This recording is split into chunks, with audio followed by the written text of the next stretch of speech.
Sí, creo que hemos cometido el mismo error del partido contra el CAI, ¿no? El dejarles entrar en el partido demasiado fácil, estar un poco blandos atrás, no controlar el rebote y bueno, en el tercer cuarto hemos salido con más intensidad, más duros, siendo más nosotros y hemos podido hacer un buen tercer cuarto que creo que ha sido la clave para luego poder controlar el partido.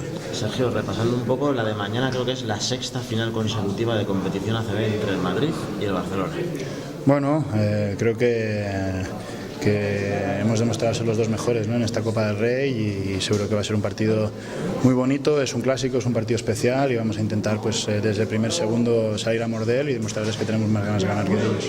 Lo que está claro es que en los últimos años, de 4 de las últimas 4 Copas del Rey, por ejemplo, en 3 habéis estado ya en la final.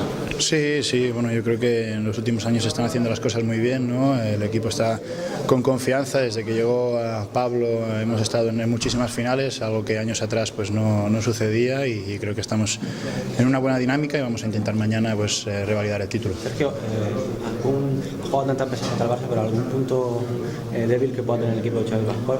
Bueno, yo creo que el Barça no tiene puntos débiles, ¿no? Tienes que intentar ser mejor que ellos, sobre todo defender muy duro, intentar controlar el rebote y luego hacer nuestro juego, es lo que nos va bien y vamos a intentar hacerlo así.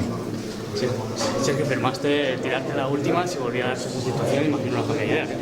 No, pero bueno, el año pasado fue pues, un partido, seguro que mañana va a ser un partido diferente, ¿no? El año pasado fue muy bonito, pero eso ya queda un poco aparcado porque seguro que el Barça nos va a poner las cosas muy difíciles y bueno, esperamos ganar de más, ¿no?, y no tener que forzar ese último tiro.